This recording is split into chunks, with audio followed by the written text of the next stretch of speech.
Game Breaker TV.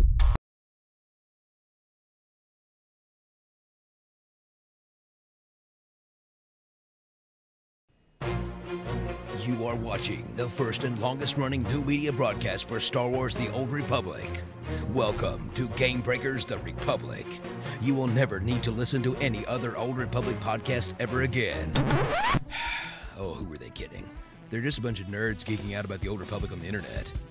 But here's your host, having a slight weapons malfunction, but everything's perfectly all right now. It's Larry Everett.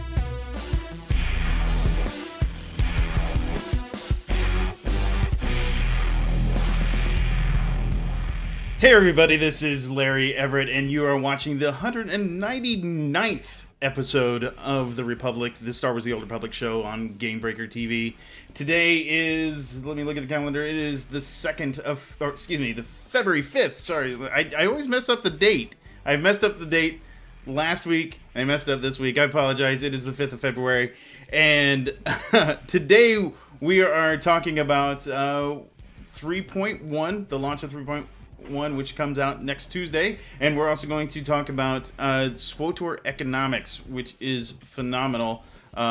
And then we are going to finish up with some transparency. They're talking about being a little bit more transparent with the patch notes. But first, let me introduce my co-host today from the Bad Feeling Podcast. It's Brian. How's it going over in the Bad Feeling Podcast? Is everybody feeling bad? Oh, wait. Yes, there's something missing. What could it be? About 17 pounds of hair. I didn't make it to the show. And let's see. Go ahead. And I'm glad I'm not the first one to screw up some numbers with the economics guy on the show. That's right. That's right. And from SWTOR Economics, SWTOReconomics.com, and SWTOR Economics on Twitter, it's Andrew. What's going on? Welcome to the show. Thanks for having me. We are going to talk a lot about what Andrew does over in SWTOR Economics a little bit later, but first I want to talk about patch 3.1, which launches on Tuesday, and pretty much the biggest thing that it offers, if I'm not mistaken here, is going to be the hard mode flashpoints, right? Hard mode flashpoints. We know that currently there are tactical flashpoints for Blood Hunt, which is the one that takes you to see Torchy, the Mandalorian, that you actually see in the very first trailer for Star Wars: The Old Republic. She's kind of the star of that one, and then also the Battle of Rishi, which is like at the end of the Rishi story, which I guess at this point we don't really care too much about spoilers, but you know, the Republic and the Empire battle each other, and you are going to try to stop them. That is the Battle of Rishi. So, what do you think? Have either of you guys been on the PTS? I have been actually out of town, and then a whole bunch of other stuff that happened that I'll end the show talking about a little bit about that. Happened last week, so I didn't actually get on the PTS to try this out. Did either of you guys taking a shot? I have not. Because not me. The stories I'm hearing from the PTS is that they're all right. They're nothing horribly special. But the thing is, though, the things I'm really interested in personally, and I'll show these. These are actually on the Star Wars: The Old Republic website. Is why are they only showing the Republic Masasi gear? What's up with that? This is from Star Wars. I'm just kidding. What do you guys think of the gear? Is it impressive? Are we whatever? It just seems like gear. What are you guys thinking? Doesn't turn me on. Doesn't turn me off. Those might be some pieces that could be fun to mix and match. You know, maybe take the chest piece from the armor set on the right and match that up with some different, more armor-looking pants. I could take it or leave it. The boots. Yeah, I wouldn't say there's anything that I would be incredibly motivated to go out of my way to get, but if I ended up with something, I might try some different dye previews on it and see if I couldn't find a way to incorporate at least a little bit of it. I'm always fond of the smuggler outfit, which is this one that's right below me here. The smugglers always have a great. Oh, for whatever reason, I think there's a bias towards smugglers when it comes to the art department, because I mean, you know, the Sith sorcerers get the weird things with the head things, and same with same with the sages. They get the weirdest outfits and the headgear that just looked really horrible. But the smugglers always get some cool stuff. Yeah, we also got to see.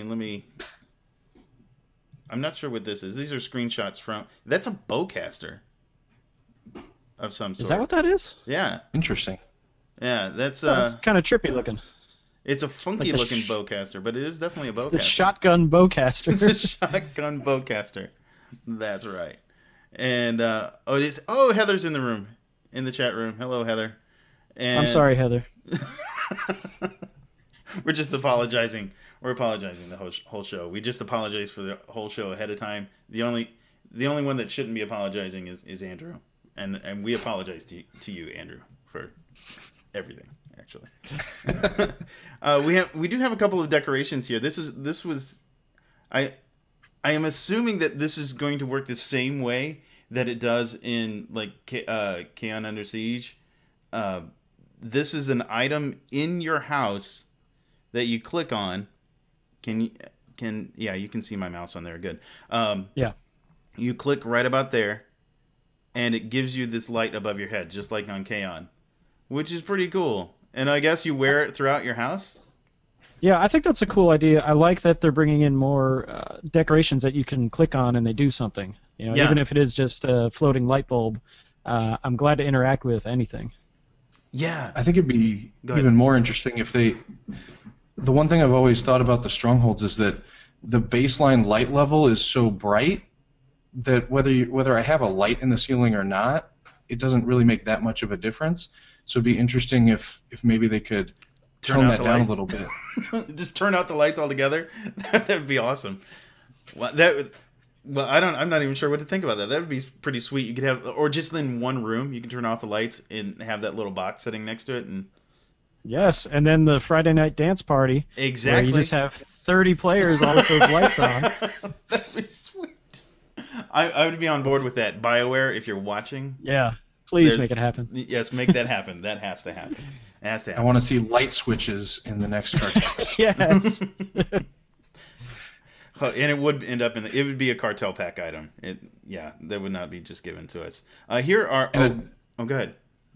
I was just going to say the dimmer switch would be the super rare drop instead of just the normal toggle being the common. Exactly. This is interesting. I don't know what it does. Did you guys read anything about what it does? Because I haven't.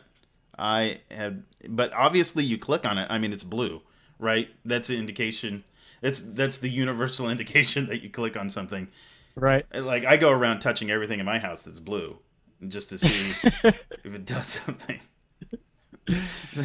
Yeah, I didn't actually see a description other than the name. That's what the Republic Terminal.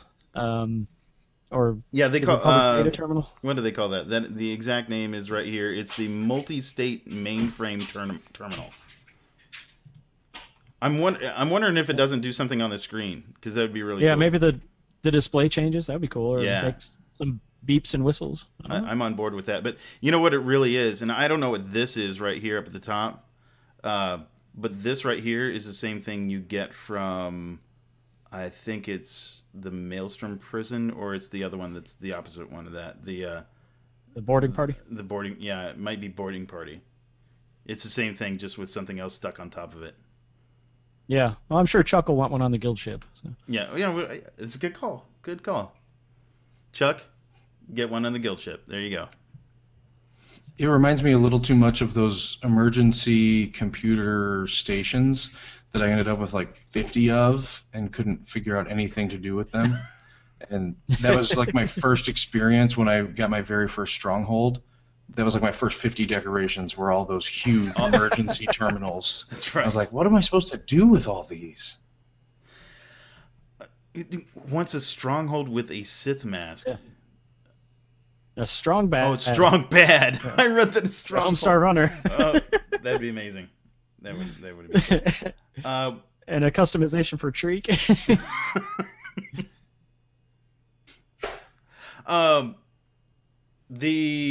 We're looking at walkers. This looks like the same walker that you can get from. Okay, tell me what the difference is that you can get from the reputation. The Yavin rep, it looks pretty much the same. Is the color different? I don't. It looks almost exactly the same. I'm trying to think the difference, and I don't notice any difference, and that's annoying me a little bit. Yeah, it seems like they're almost going overboard with the walkers now. You know, at first it was a PvP reward, and then it's a rep reward, and then it was in the cartel pack, and then what you had to build one for conquests, and so now it seems there's all kinds of walkers all over the place. Yeah, and everybody, you have a walker, everybody gets a walker. Look under your chairs. Chat room, look under your chairs right now, there's a walker. It just seems to me that's the case. Can you imagine everybody in the chat room now looking under the chair? Oh, look, a walker. Right? Hey, how did you do that? That's amazing. Yeah, just like the Rancor. It's just like the Rancor, right? You're right. Now everybody has a Rancor. It was although to be fair though, the PvP Rancor is still the most second most amazing Rancor. The Cyborg Rancor, I think that outdoes the PvP Rancor. Although the PvP Rancor is pretty darn cool with the glowing lights and everything, and the psychedelic Rancor. It's got pizzazz. That's right, it does. It's totally got pizzazz. And here's the Republic one. I think it is recolored. And I think the thing is, because the Republic one looks quite a bit different as far as the colorization is concerned. But the Empire one, because obviously the Empire is bad, and if you're bad, you have to wear black. That's what Westerns have taught us since childhood. Is that you know? So I think what it is there's just different shades of black, or gray apparently, and so it's a pastel black, really. Yeah, exactly. Oh gosh, so that's that. But I don't know if either of you guys, Brian, do you PvP much? Do you get into ranked PvP at all? I have not done ranked. I've never done 10 matches in the same season. I think I've done 10 matches spread out over 3 seasons, and it's doesn't go too well for old Brian in the ranked scene. But that is that's the other big thing that's coming in 3.1 is season 4 of ranked PvP, Arenas of Death. Everybody jump in because we know that you want. Because we know that's what you want, right? Because everybody was like, "Hey, arenas, let's do some ranked PvP with that." Well, the arenas of hugging and hand holding just didn't work so well. So rainbows and Skittles, that was anyway. Yeah, I'm glad the PvPers have something to do. I can't really speak from that standpoint, but it does seem like it's just another ranked season. So yeah, if that's your end game content, okay, good. I really hope you guys enjoy it, because I just don't.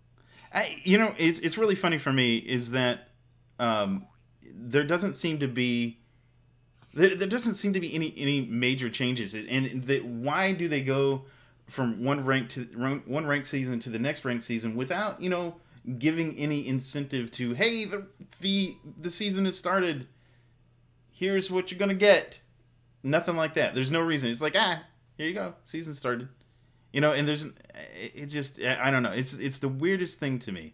It doesn't seem to be any kind of incentive to jump in at the beginning of the season. It seems like the best thing to do is just wait till they tell you the rewards, and then is the time that you get into PvP, is when they tell you the rewards.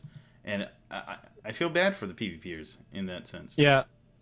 And honestly, that's when you're going to see the best Q pops, is when they announce the rewards. That's when everybody starts to jump in. You'll obviously get a handful of hardcore crew as soon as it starts, but that'll start to trickle off, and then there'll be another resurgence in population once they announce the rewards. So why not announce the rewards ahead of time, or just tease it out like they did through last season? Yeah, and I agree. Go ahead. What's up, Andrew? Oh, I was just going to say that as someone who has never played much PvP, I think that's one of the things that it's one of the parts of the game that's I find the least accessible when you have a low entry point into it.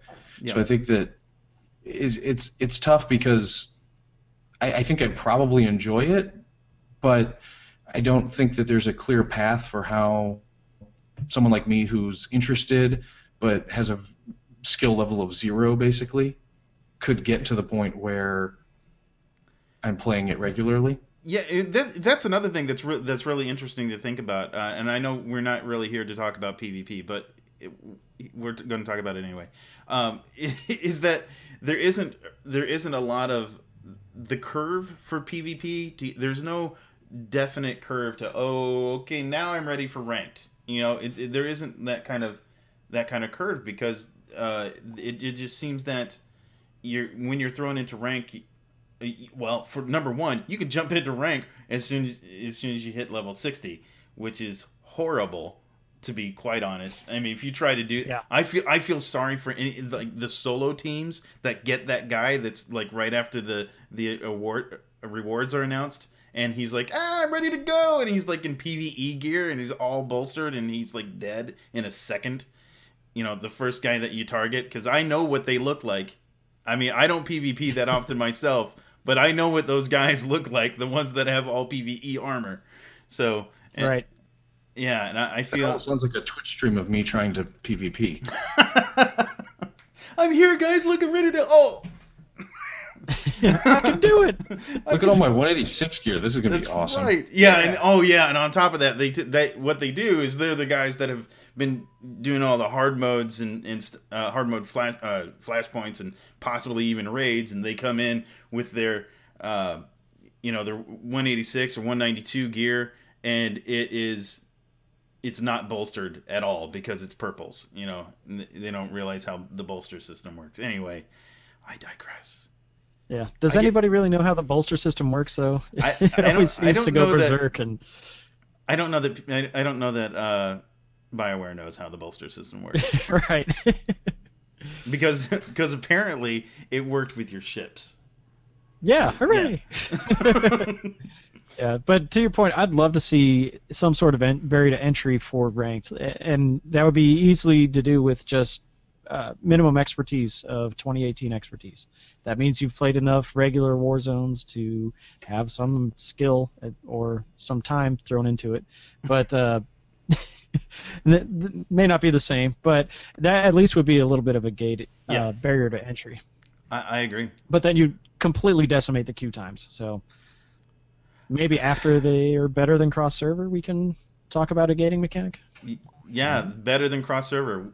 Whatever that is, because apparently there is something better than cross server. I don't know if anybody's actually made a really good guess as to what that actually is, but again, we digress. What I really wanted to do this show about, because this is kind of cool. This is something that I noticed Andrew doing. Was it 3 weeks ago that you started? Correct me if I'm wrong. Was it 3 weeks? It was about almost exactly 2 weeks ago, actually. 2 weeks ago. Okay, I knew it was before PAX started, and I was like, oh my gosh, I want to get this guy on the show, but I'm going to PAX, so I couldn't. I had to wait till after PAX. But what Andrew does, he on SWTOReconomics.com, he has some. If you have not checked that out, don't go right now, but go after the show, because if you go right now, then you won't hear what he has to say about it. He has basically the way I describe it, and you can describe it your own way here in a minute.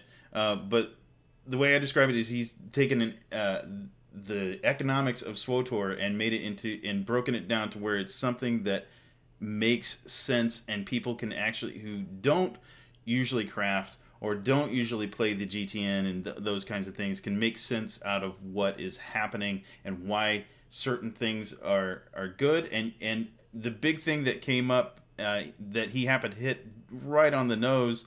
And then I was almost tempted to go, oh yeah, I don't want to retweet this because it'll give away all my secrets. Is the idea of crafting mats and how the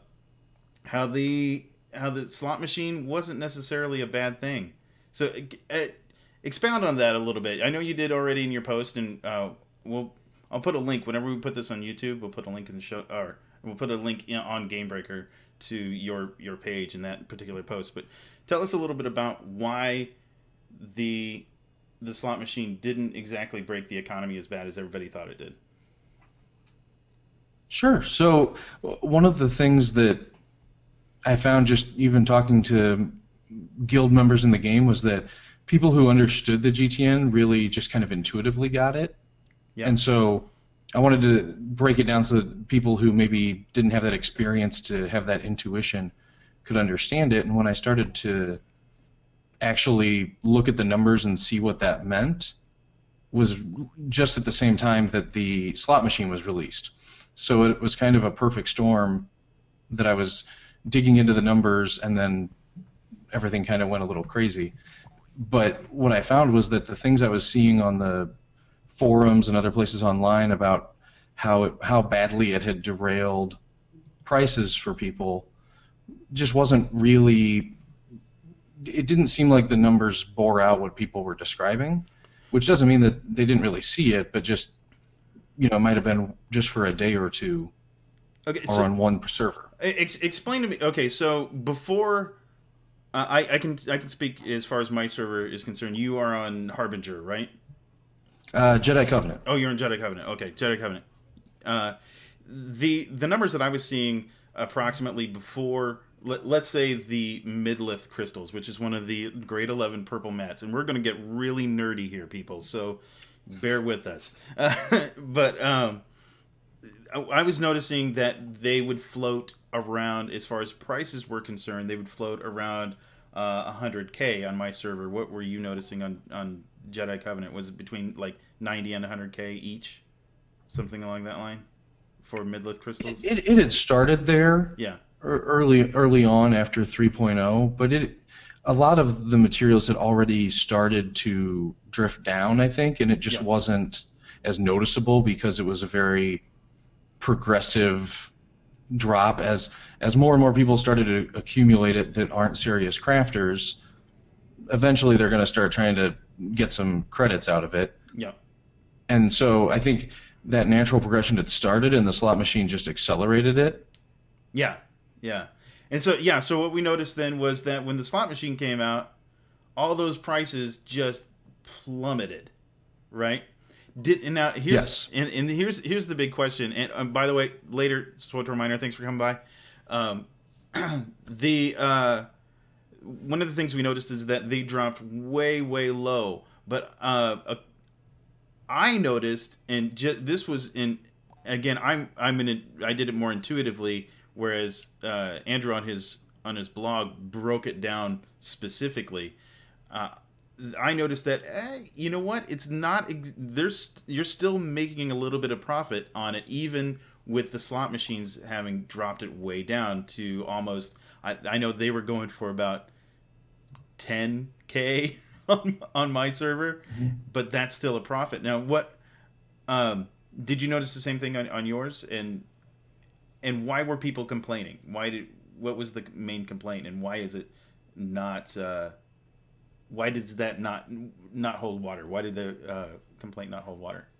Sure. I think the lowest I remember seeing most of them get was maybe the high single-digit thousands, maybe a 9,000 or somewhere between 9 and 10,000. But then as soon as it got that low, what you started to see, even as it fell through the 20s and the teens, were all of the people who have millions and millions of credits and do a lot of crafting started coming in and buying it up, because everyone assumed pretty quickly that it wasn't going to stay that way forever. And so as soon as people started buying them, it kind of snapped back and settled back into where it's basically been ever since, which is typically in the high teens or mostly in the 20s for most of those purple grade 11 materials. Oh wow, it's lower in the Jedi Covenant than it is on my server. Actually, that's good to know. Or it's yeah. Which one's your main server? I am on the Evan Hawk, and on the Evan Hawk they sit right high 20s, almost 30s. I know for the Midlith crystals, that's about where they sit, and for the adaptive circuitry, which is those are the two. I'm giving away all my secrets here, people. Those are the ones that I concentrate on selling. I have I run Andronicus on a couple of, because I have a couple of Sorks, or a couple of Inquisitors rather. I run Andronicus, and he has the crit. Crit to slicing, so I'm able to get. So just as an example. Yeah, go ahead. On the Harbinger currently, I just pulled that up in my spreadsheet on the other screen here, and the average price over the last week for Midlith Crystal on the Harbinger is 18,000. That's awesome. And then tell me this. I know sure. You probably don't. I don't know if you have the exact numbers, but tell me approximately in the for Midlith crystals. We don't want to go through every single one of them because you've got every single one of those on your website. But just for Midlith crystals, if they're selling for 18,000, what kind of profit is that person making? Sure. 18 is, there was actually one day where that was a low price, so that was 4.3 times my calculation of the cost to acquire Midlith crystal by running rich and bountiful missions. So that's about 400%, right? Yes. Yeah, a little bit more. Yeah, so a little bit more than 400% profit. I know, Brian, you had a couple questions actually that you wrote in the notes. What I do. Actually, can we back up a tick? What Go ahead. are you basing your unit cost to acquire? Because if you have to run rich and bountiful missions at what, 3,800 a pop, you assume what, a 20 to 22% chance to crit. So you're in. I just used the 20, yeah. Okay, 20% times 3,500. So you have to run 5 of those. That makes what, 16K to acquire 2. On a crit, you get 2 of the drops. On the low, 2 on bountiful and 3 for Yeah. rich. You get 3 on rich. Yeah. So then, if you're selling for 18, I'm just trying to do math in my head. That it costs 16K to get 3. You're not quite at that 400%. True. There's definitely a few different ways that I've seen these calculations run, and so there's certainly merit to each of them in terms of how do you treat those blue materials that you don't necessarily want but you're just ending up with. Okay. Do you count all of the missions that you run toward the total cost? In that case, I included them, but I assumed that all of those blue materials and any sort of schematic that you might get, that you would turn around and sell them to the vendor. Oh, that makes sense. Okay, Because so that brings probably the want them. that brings the cost to acquire way down. Yes. Yeah. By quite a I'm bit. with you. Yeah. Numbers are good. I know, and this is the kind of thing, and this is why I wanted to bring Andrew on the show, because what he's talking about really. I am not a math guy, not a finance guy by any stretch of the imagination, and so for me to explain this kind of thing, I'm going fuzzy math here, and then 3. You're fine. You're good. Because a lot of what I deal with in my head is abstract. I'm an artist. All right, that's where I come from. Everything in my head is abstract, and I need somebody to break down the numbers for me. And it's so great to have Andrew as a resource. Everybody, honestly, go to his website. It's SWTOReconomics.com, and check out what he talks about. He also what are some of the other things that you're talking about on your website? Because I know it's not just the materials. You got a couple of other things on there as well.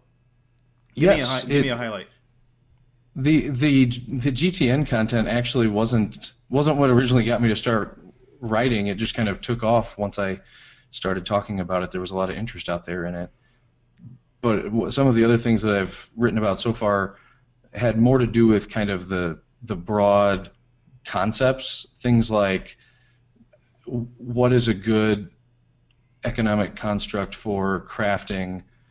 And the example I used most recently were the new color crystals that they introduced. And I'm a fan of the idea of using more schematics and more crafting recipes that have high costs, both in terms of materials, and I'd even like to see them push the time more so, because I think that it would be a more interesting economy in the game if you could make more interesting choices. And I think right now that there's too many areas where there's always a clear choice about what you should be doing, or else you're not optimizing your time. Exactly. Yeah, and that makes complete sense. I mean, a couple of things that in that same vein is like there's one guy that you run on one mission always. If you want to do this, it's that one guy, whatever happens to be. I mean, for instance, with the slicing mats, you run Andronicus. If you run anybody else, you're losing out. You know, you're losing time and losing that. And there's one. I absolutely understand what you're saying, and I'm not a crafter myself, but I absolutely understand the importance in an MMO of the underlying economy, which includes crafting, which includes all of this gathering, mat gathering, and all that kind of stuff is extraordinarily crucial to the crux of the MMO. And I actually want to get to Brian's question, because this is very important as far as the overall economy is concerned. But go ahead, ask the question. Sure. Yeah, so as an amateur GTN person, I'll post something on, and then the next guy posts it undercuts me by about 50%, which sucks because I don't have enough cash to buy him out. What's good etiquette to undercut another seller? So I know there's a 6% loss just for anytime you post something. So should you go about 6% or less or more? What do you think? That's always an interesting discussion because people have such varying opinions on it on both sides. I think it's difficult to not have people undercutting by very small amounts because it's what we're used to in the real world. You know, everything's always 99 cents just to get under that next full dollar amount. So I think you see that a lot on the GTN as well, where people are just undercutting by the smallest. But it works though, right? It works though, right? It does. Yeah, I can't imagine there's too many people who go out on the GTN to buy something and intentionally pick someone who looks like they were undercut at some point in the last 48 hours. So I would imagine people are always going to buy the cheapest one, even if it's a small difference. So in that scenario, it works. I think that when I'm going on and I'm going to post something, it's more of a consideration for me that there's always going to be that next person coming behind you. So I want to make sure that I put enough distance between myself and the next person that they think about going in between us instead of undercutting me. And if you don't leave enough room, you're just forcing that next person to become the lowest seller. Where if you go, if you're comfortable selling it for 10% less than the person that's currently listing it, if it's at 20 and you're willing to go down to 18 and still sell the material, then you leave 19 wide open, where maybe somebody comes in and says that they want to be the second best price on the market because 17 is not good enough for them, or 17 and a half. So I think that's where the interesting decisions come in. Yeah, it's really a couple of things were brought up in the chat room, but one thing that was really interesting to me is that I'm actually this guy, Raiden. I am you in this situation. If I see somebody that for instance undercut somebody else by a credit, I'm gonna buy the guy that's just above him, because it's clear that it's so annoying when I see when that happens to me. I don't like it to happen to me, so I'm not going to buy into it when it happens to somebody else. So I'm going to buy that guy. I'm going to buy the guy just above him. And yeah, because that's like Eve economics. If anybody plays Eve online, that's the exact thing that happens in Eve all the time, and it's really stinking annoying. But there was something else in the chat room that I totally missed. Maybe I'll get to it in just a minute. But so let me ask: should there be a base market value of any good? Meaning, if somebody undercuts me by 50%, and then the next guy undercuts him by an additional 5%, the base price where I start selling my item is long gone in the past, and there's no way to get that back. Should items have a base cost that everybody kind of floats around? I think that would be really tough to manage, practically speaking.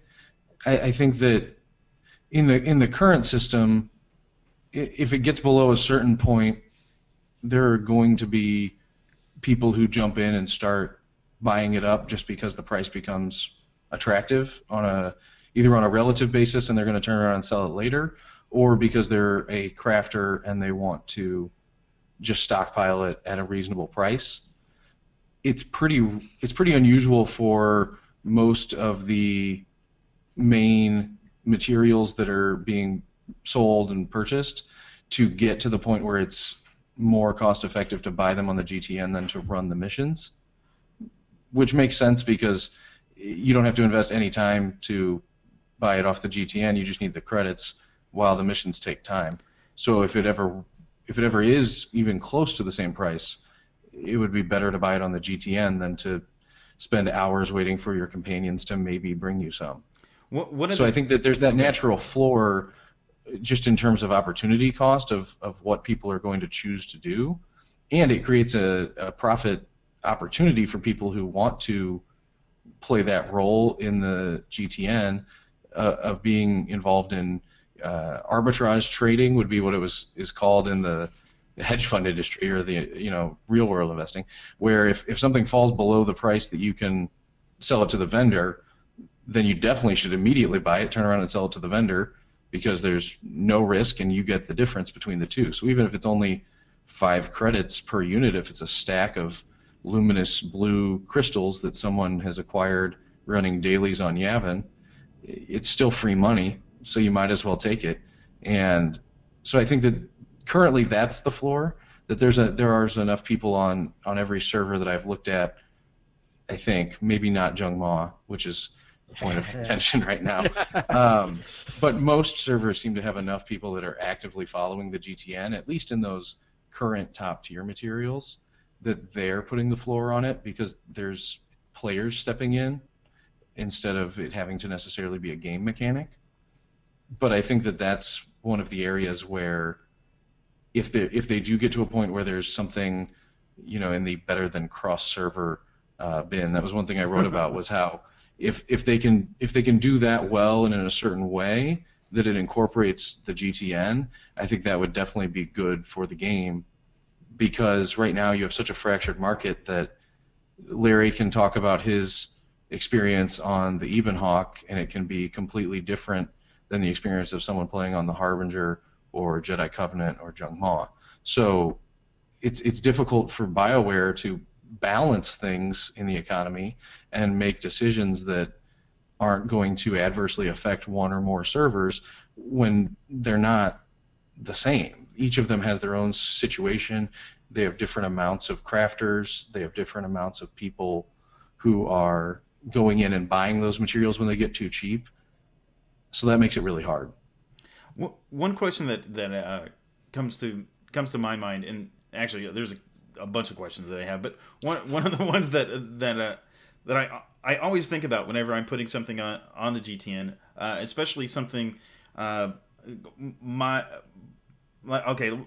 go back to midlith crystals because I don't want to give away anything else that I sell, because so we'll go to midlith crystals, and those are pretty hot items to sell. They're grade 11 mats. Not very many people have treasure hunting to run that, because treasure hunting pretty much just is for artifice, but they need them for other things. So midlith crystal is a pretty hot item, and the question that I always ask myself when I see somebody that lists something, and of course it's going to be for profit, like anything that's below or anything that's above, like what is the number, like 6,000, something like that. It only costs about I forget the exact number that it actually costs to get a midlith crystal, but it's something like that. So anything above that is going to be a profit. But the question is for me, whenever I look at something on the GTN, is, okay, do I want, if somebody has something listed for, let's say,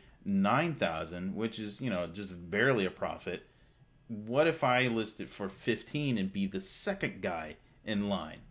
At what point do you think, or is there an opportunity where you think that, oh, well, maybe I should not list it for the lowest price and I should list it for maybe a little bit higher? Is there situations like that, and what would they be? Definitely. I think there's probably a lot more situations like that than most of us realize, because when I started tracking it more closely, and currently what that means is logging into the Jedi Covenant and the Harbinger at least once a day and going through all of those grade 11 materials and seeing what the lowest price and what the current quantities are. And what I started to realize was that there's a lot of cyclicality, if that's a word. There's cycles with the 2-day expiration. Gotcha. And so you can tell when, if I had a long day and I'm doing this at 1:30 in the morning Central Time on Jedi Covenant, all of a sudden, a ton of stuff has expired that 2 nights earlier at 11 p.m. everyone was listing things on the GTN before they logged out.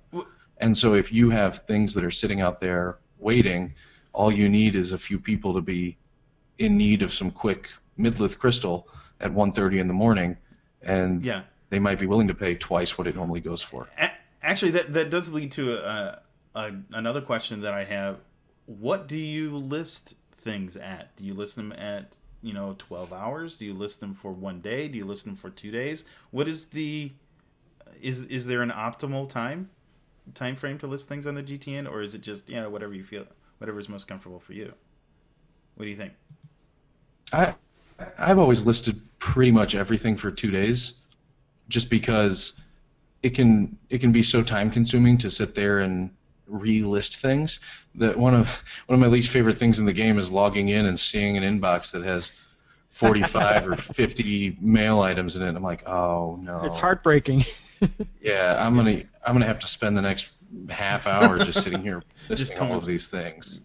All right, so that would be a great long-term feature for BioWare if they could introduce some sort of like auto relist. Yeah, like I understand why they want I think the expiration's good, but it would be nice if there was some sort of mechanic other than it showing back up in your mailbox, because often I'll even forget. I know the message will tell you usually what you had listed it for, but then as soon as you pull the material back into your inventory, that message goes away unless you leave the deposit credits in it, and then I never remember what I had just failed to sell something for, and so I'm just staring at the GTN screen like trying to completely reevaluate the whole situation. So is that a good exercise to do anyway? If you have 45 things that don't sell, do you need to reevaluate what you posted them for, or do you just think you need to wait it out? I think a lot of it depends on what your motivation is for selling it. If I've succumbed to my impulsive nature and bought a hypercrate of some cartel pack and I'm just trying to sell all the things that I don't want that are filling up my inventory, then I'm just going to keep listing it at the lowest price and hoping that someone buys it probably. But if you're a crafter who's really trying to make a consistent profit and have a system to it, then you're probably going to have a price range that you're always listing it in, and you're going to wait and let the buyers come to you, even if it takes a week or two, because you're probably not in a hurry.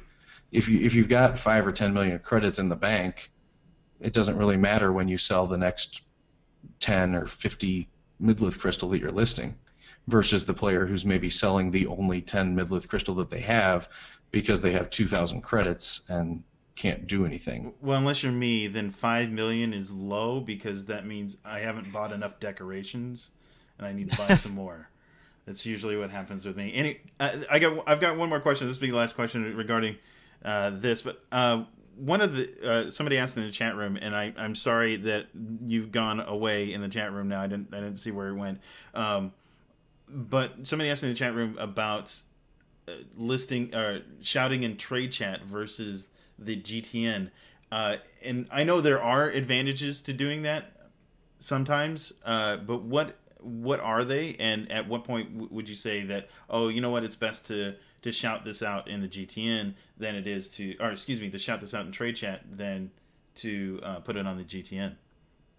What are your thoughts on that? And if you got more to say about that, that should probably be your next blog. Just saying. That could end up being a future blog. That's a good question. I've never had a whole lot of success, or even really heard of too many people having a ton of success going the trade chat route. I think that the exception might be if someone has a really rare high-end schematic and they're one of the only people selling it, and especially if it's one that you have to invest a lot of materials in, and so you don't necessarily want to do that without already having a buyer lined up. That's the one situation where I could see it having some use. But if it's not something like that where you would never craft it without a buyer ready, I don't know when else I would really use it. But I think the reason that it definitely will be some sort of future post is it connects to a thought I've had for a while, that the biggest limitation of the GTN is that it's only possible to express your interest to sell. There's no way to say, hey, for the next 2 days, I'm willing to buy Midlith crystal for 15,000 a piece up to a certain quantity. And so coming from real world investing, that's a part of the market. You have to have both sides of it, and I'm sure from a programming and rendering time on the GTN and things like that it's already strained enough, and the last thing that they need is to double the size of the system basically. But I think that's why trade chat still has a use, is because it's the only way to express a willingness to buy, and I think that's how I see it being more useful in the game, not so much just to walk around and say I want to sell this, because you can already do that on the GTN. Yeah. I think there's some value in trade chat for free-to-play players that have a credit limit, but they can trade items, commoditize, basically rare crafting mats or exotic materials. They can use those as currency through trade chat, which they wouldn't be able to buy something through the GTN. That's a good point. I never really thought about the bartering aspect of trade chat for those free-to-play players. That everything in the GTN has to, if you have something of value and you want something else of value, you have to go to credits in between, versus that trade chat ability to say, hey, I've got this Harley, but I want a pickup truck. You want to swap? Yeah, one of the other things that I've noticed personally with because I have been in the past moderately successful in trade chat versus the GTN, and it's not on items that you normally find in the game. It's on the cartel market items. Those are huge, especially on my server, roleplay server. Although appearance is important on other servers, it is really important on the roleplay server, and so you'll get certain items, like certain rare items. If you put it on you can't find it on the GTN, because people are selling it so fast in trade chat that they don't even bother going there. So there's certain items. I mean, like I think the last pack, the Revenite stuff was a little bit, at least at first, was difficult to find on the GTN, because everybody was selling it in trade chat, or if you put it on the GTN, it would sell so fast, or it was listed so stupidly high that nobody ever bought it, or somebody bought it really, really quickly. So, that's the only a real option that I've seen where somebody's actually making money on a regular basis on trade chat. It also, and you know what though, I got to say though, with trade chat, you get, if you are known to buy like hyper crates and things along that line on a regular basis, you get a regular customer base. And this is the only time in this particular game where I have seen like repeat customers.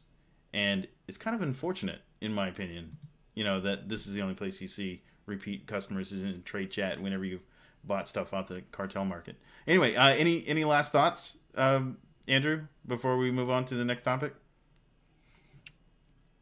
I could talk for a few more hours probably, but I tell you what, he's going to write a whole bunch of blogs. We've just given him like 10 ideas here, so so check out SWTOReconomics.com.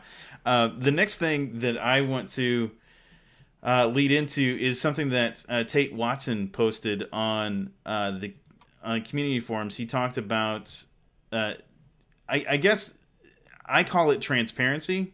No, although I guess it isn't exactly transparency, but it kind of is. I mean, it works in that area. He talked about the patch notes, because everybody should know. If you don't know, Tate is community coordinator, I think is his exact title. And what he does, he handles the patch notes and a lot of the things to do with the test server. And he said, and let's see. He said at the beginning of this post, he says one of the things that many people have asked for is a better look into. Gosh, I can read today. Let me tell you. Asked for is a better look into what is coming up outside of bug report replies and the maintenance messaging synopsis. You don't really get a full picture of what's coming in upcoming patches until the patch notes go live the day before. I wanted to change this and give you insight into what you can expect in the next week's patch earlier. So he's going to give us a preview of the patch is pretty much what it is. And it's he does give a couple of caveats, you know, obviously saying, the obvious caveat being, you know what you see in these notes, what I give you ahead of time, isn't necessarily going to make it in, because for certain reasons or another, it might not be there, it might be removed. And also, he can't necessarily list everything because things happen pretty quickly sometimes. So what do you Brian, let me throw this to you. Initial thoughts on this. Right direction? Is this? Yeah, absolutely. One, I think it's the right timing this far out ahead of a patch to actually start putting in the, I guess we'll call them preliminary patch notes of what we can expect. I think it's, you know, obviously they had to put the disclaimer on there, and that's fine. I'd rather them say, here's what we're going to try to do, and then day before say XYZ didn't make it in, but the other stuff did. I'd rather know ahead of time of what's on the table as opposed to it all being a surprise once the patch is released. My question regarding this is, what does he hope will come out of this? Obviously there's the intangible better relationship between the developers and the community. Obviously, I mean, that's intangible. You can't really, but it's going to be there because hey, they're telling us stuff, right? There's right. Always what is he going to get on the other side of it? Is he going by telling us the patch early? Go ahead. The eternal optimist in me hopes that they're looking for feedback. So we're going to make these XYZ changes to Marauders and Power Techs. And then, you know, a theory crafter like, you know, a Keyboard Ninja will say, well, here's why this may not be a good idea. You want to consider what you're doing. I'd love to think that they're asking for feedback on some of this stuff, or, you know, waiting to see how the player base reacts to some of the things upcoming and change accordingly. That's my hope. It may just be a PR thing, and honestly, I'm fine with that too, because the last, I'd say, 6 months, their PR hasn't been that good. You know, going back before the Ravagers exploit, there was a lot of complaints about why do they do this? Why don't we hear anything from them? they don't even play their own game and blah blah blah blah. We've heard a lot of negativity about what we get from the developers, and so even if it is just for PR, I'm kind of okay with that because anything is a step in the right direction. How are you feeling about it, Andrew? Is this something that you were looking forward to? That it's about time, or what are your thoughts on it? I think it's. Go ahead. I had a little background noise that I was trying to avoid. She just wants to join in. That's all. It's all right. She has some thoughts on this. Yeah, very passionate about the community team, and I think that any form of more communication is good in my book, and I think there's certainly room for improvement there. But I feel like this might be a situation where it's hard for me to see how it works out well for him. It seems like, in the classic like under promise over deliver sense, it's kind of almost the opposite. It's kind of setting it up for there to be things that are on the notes and they're not, and it really doesn't matter how much he puts a disclaimer on it ahead of time. People are still gonna not be happy when it happens. Well, of course, I mean that's like classic MMO players. I think the average, or at least average MMO forum goer is not happy. That's just kind of the way it about works. Anything ever. Exactly. These people live in a world of hate. But that being said, I have to agree with both of you. I think it is definitely, whether something actually comes out of it or not, whether there actually is major changes, by, like Brian said, keyboard ninjas stepping in and say, oh, hold on there, this needs to be fixed over here. If that happens or not, I do think it is a step in the right direction. I would like to see it. This is like dream world for me. I would like to see it become a conversation between the community and the developers. But again, I might be in a dream world. It might just be one way conversation. Never know. Maybe it will happen.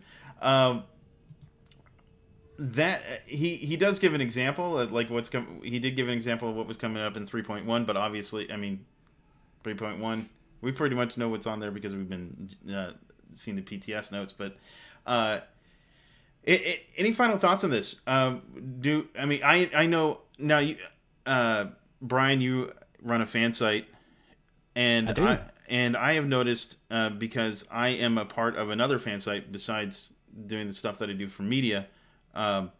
That we're seeing more involvement. I got a note from or an email from Courtney. I also got an email from Tate as well because my guild has been in the past part of the beta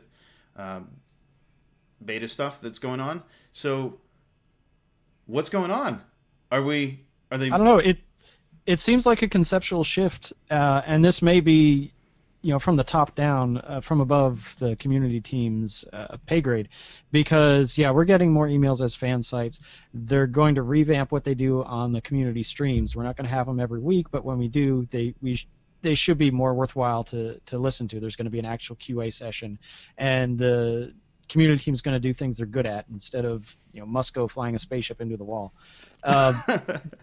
They've also announced that the community cantinas are going to be a place where you learn about upcoming content, which before, the players kind of had to weasel stuff out of devs and feed them a bunch of drinks and hope for the best and try to infer stuff from body language. Now they're actually going to release information. So I think all these things that we've been seeing over the last probably month or so, I get the feeling that there's been a conceptual shift from someone above Musco's head that says, look, your player base is starting to get a little bit discontent. Just do more. Just take care of them better. Put yourself out there more. So they've got 101 different social media avenues that they're still not really taking a lot of advantage of. The Twitter, the Facebook, the Instagram.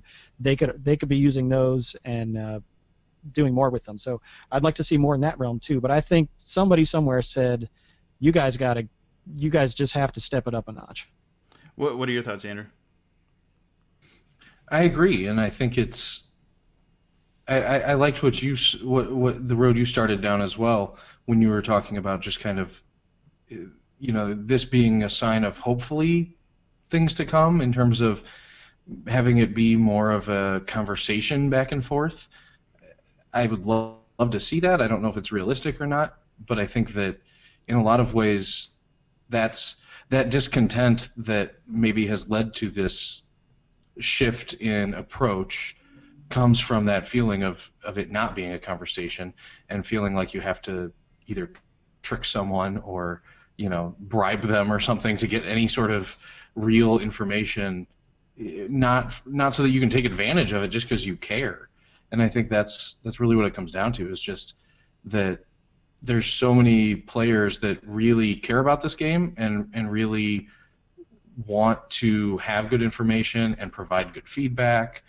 And if they can find a way to harness that more, then that's obviously a good thing. And so hopefully that's where we're headed. I just don't know, I don't know that we're there yet just because there's this shift that seems to be occurring. But hopefully it's the path that we're headed down, and maybe 6 or 12 months from now we'll look back and, be like, oh, remember when they started actually engaging the community more effectively? Yeah, exactly. I agree with both of you again, and I have seen, like I said, I've got email from Courtney, it's really good that they're, whether or not there's anything really substantial in any of those emails, or I think it is important for the community team to engage with the community on other levels besides just the forum, because at that point they're just forum moderators. They're not really community managers, and it's good to see them, email. They're talking more on Twitter. I wish they would talk even more on Twitter than they are, because right now it's just reiterating the patch notes and whatnot. But I do think it's good. I do think it's a step in the right direction, and it's definitely something I want to see more of. Let's see more of it. Yeah. Now, I will say I hope they do exercise a little bit of caution, because I just hope they don't cave to the mob mentality that is the angry player base on the forums, which you remember the whole cartel slot machine where people were all upset about the economy, and then at the last Cantina they said, well, we had more cartel machines planned, but now we're going to hold off on it because we don't want to screw it up again. We don't want to make people mad again.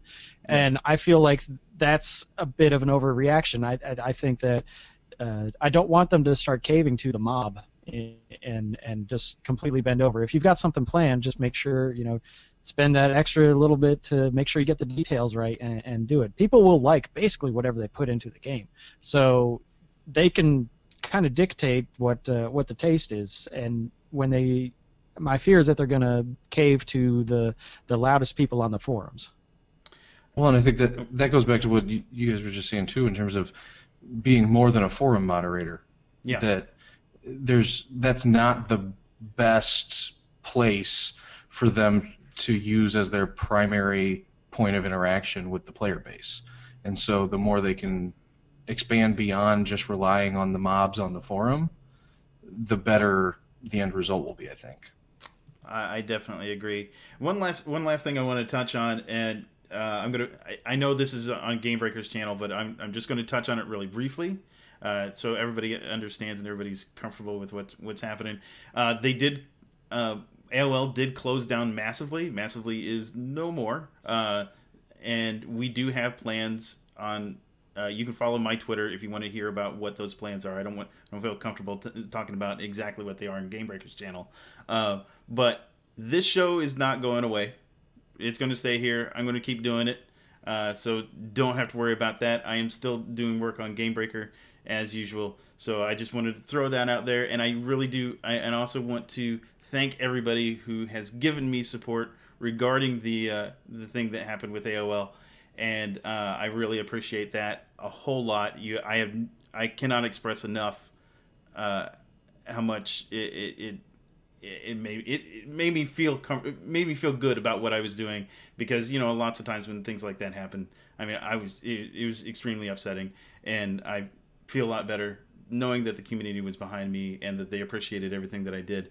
So thank you everybody for that.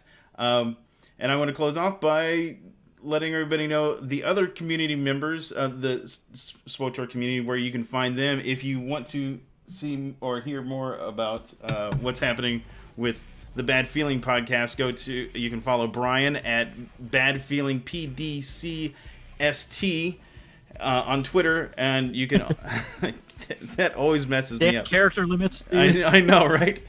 Or you can go to badfeelingpodcast.com to catch his weekly podcast. He and Chuck, although I was going to say the bearded guys, but one of them happens to be missing a beard now. Yeah, don't worry. Chuck still has his massive beard. So. Good. And if you want to catch more of Andrew, please catch more of Andrew on Twitter at SWTOR Economics. You can also go to SWTOReconomics.com.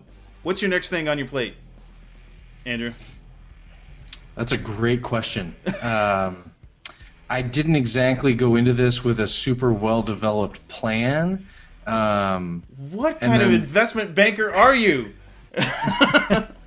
Yeah, I need to come up with a plan. That's in my plans, is to work on one.